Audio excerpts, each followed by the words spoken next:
Hello friends, आज की video नई गाड़ी वालों के लिए बहुत यूज़फुल होगी और नए चलाने वालों के लिए।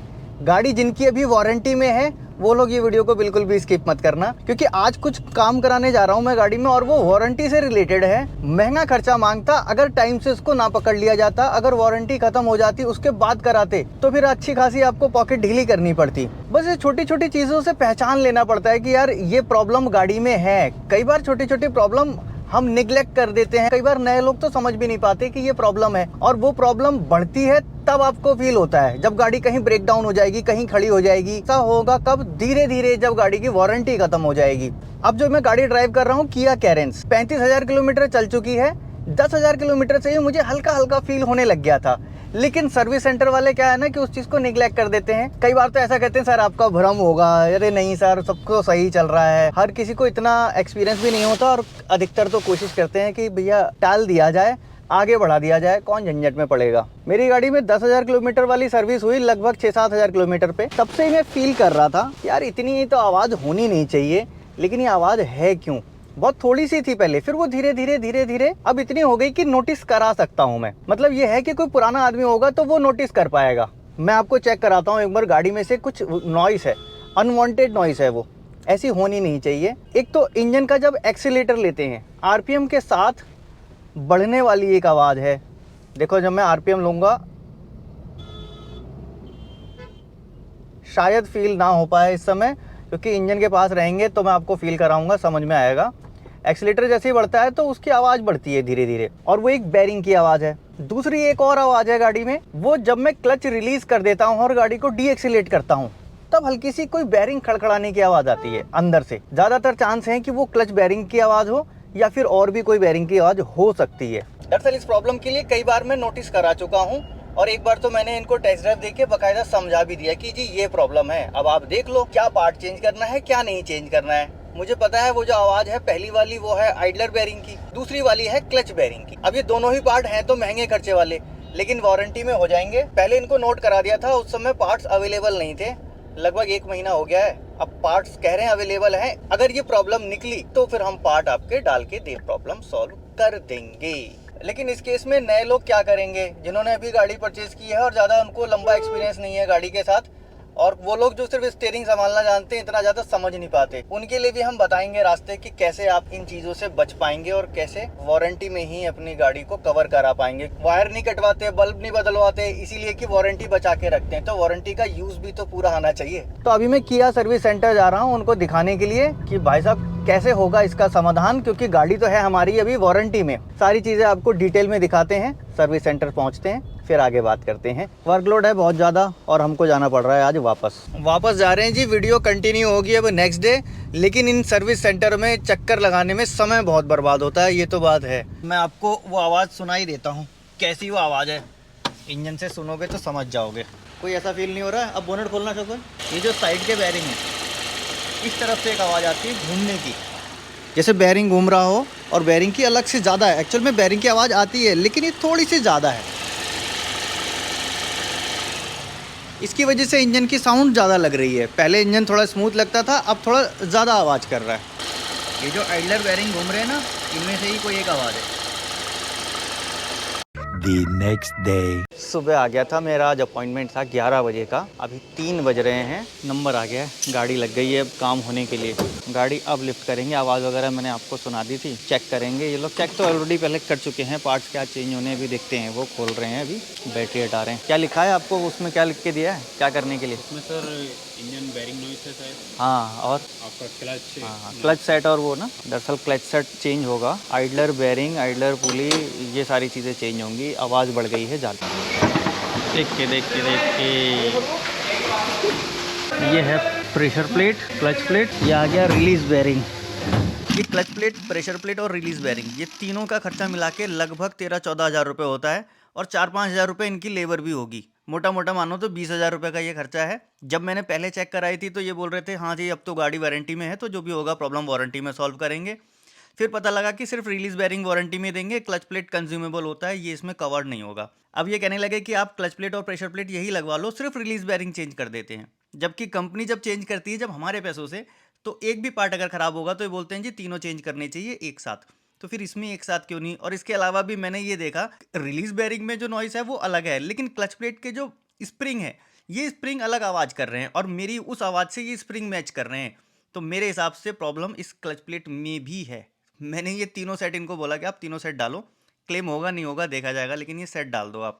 ये आ गया जी नई प्रेशर प्लेट, ये आ गई क्लच प्लेट, रिलीज बेयरिंग उधर रखा हुआ है। रिलीज बेयरिंग इसमें फिक्स टाइप होता है, सिलेंडर इसके अंदर ही होता है, हाइड्रोलिक से चलता है। अब इस रिलीज बेयरिंग में थोड़ी प्ले ऑलरेडी रहती है, नॉर्मल बेयरिंग की तरह पूरा फिक्स नहीं रहता, थोड़ी बहुत प्ले इसमें रहती ही है। पुराने वाले में भी थोड़ी सी है और नए वाले में भी है। बहुत ज़्यादा डिफरेंस इस रिलीज बेयरिंग का नहीं है, ज़्यादा आवाज़ वो इस क्लच प्लेट से ही है। अगर मैं ये रिलीज बेयरिंग इनके कहने पे आज डलवा भी लेता, फिर मुझे दोबारा आके यहाँ पे अपना समय बर्बाद करना ही पड़ता। 2729 रुपये की ये प्रेशर प्लेट है जो कंपनी की आती है किया की, और इसमें जो क्लच प्लेट लगी है वो क्लच प्लेट है आपकी 3331 रुपये की MRP। ये दोनों प्राइस इनके आते हैं। और रिलीज बेयरिंग इनका थोड़ा सा कॉस्टली है, ये ओरिजिनल 6500 रुपये का आता है किया जेन्युइन। और इन तीनों चीज़ों की life approximate 1 lakh kilometre plus ही होती है। मेरी गाड़ी सिर्फ 35,000 किलोमीटर चली हुई है। या फिर कोई न्यू ड्राइवर है या अभी गाड़ी सीख रहे हैं, पहाड़ों पे उल्टी सीधी गाड़ी चला दी, उस कंडीशन में भी ये जल्दी खराब हो जाता है। लेकिन इस तरह से आवाज़ नहीं करेगा, वो जल जाएगी क्लच प्लेट, घिसी हुई होगी क्लच प्लेट, वो सारे साइंस होते हैं बैड ड्राइविंग के। साथ में गियर बॉक्स में एक नई चीज़ देखी, 1 लीटर का मैंने इसमें बॉक्स लिया डालने के लिए, टॉप अप करने के लिए, जिसमें से करीब 800 ml आ गया गाड़ी में।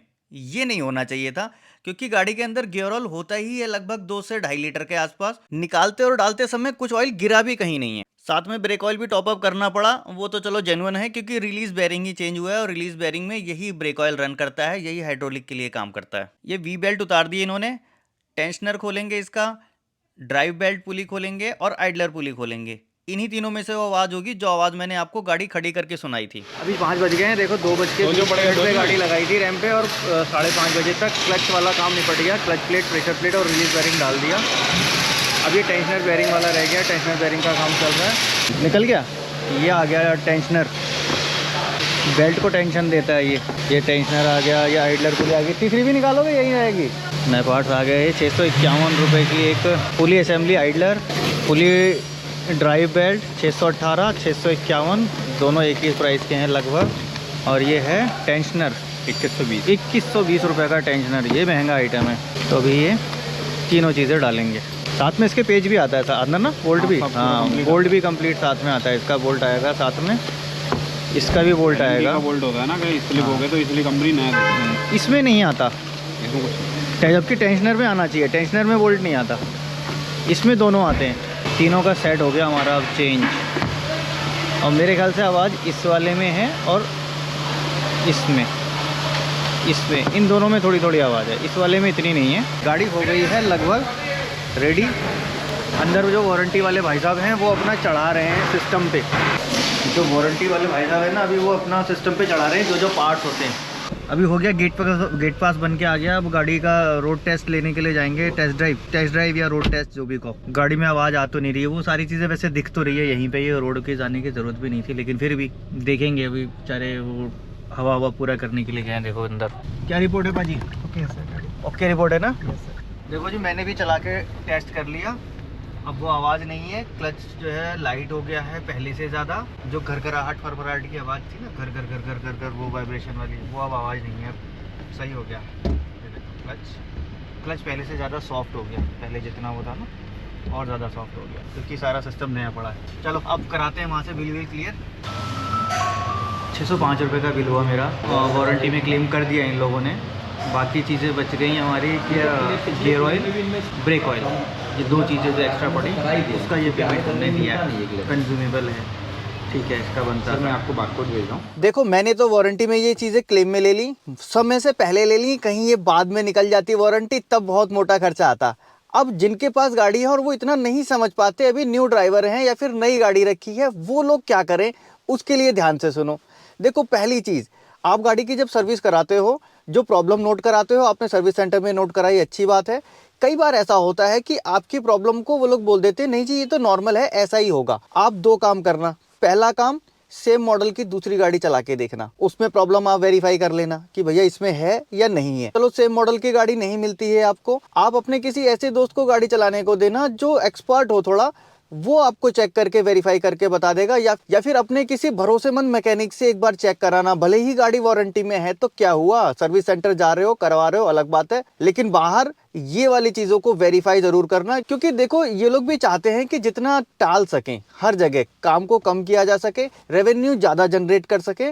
वर्कशॉप पे रेवेन्यू ज्यादा जनरेट तब होगा जब पार्ट्स बिकेंगे, पैसे आएंगे तब। सारी चीजें अगर वारंटी में ही देते जाएंगे तो फिर ये लोग भी तो बैठे ही रहेंगे। तो आपने तो गाड़ी खरीदी है, मोटे पैसे खर्च किए हैं, उसके साथ में आपको उतने दिन की वारंटी मिली है। वो वारंटी में अगर मैन्युफैक्चरिंग कोई डिफेक्ट आता है तो ये आपका हक है कि आप उसको समय रहते सही करा लो, ना कि उसको टाल के आगे बढ़ाओ और वारंटी को आगे निकालो। फिलहाल आज की इस वीडियो में इतना ही था। वीडियो अगर अच्छी लगी होगी तो प्लीज लाइक जरूर कर देना, और चैनल को सब्सक्राइब नहीं किया तो प्लीज सब्सक्राइब करके जाना। मैं ओरिजिनल वीडियोज इसी तरह की आपके लिए ताकि बनाता रहूं। मिलूंगा नेक्स्ट वीडियो में ऐसे किसी इंटरेस्टिंग टॉपिक के साथ। Thanks for watching.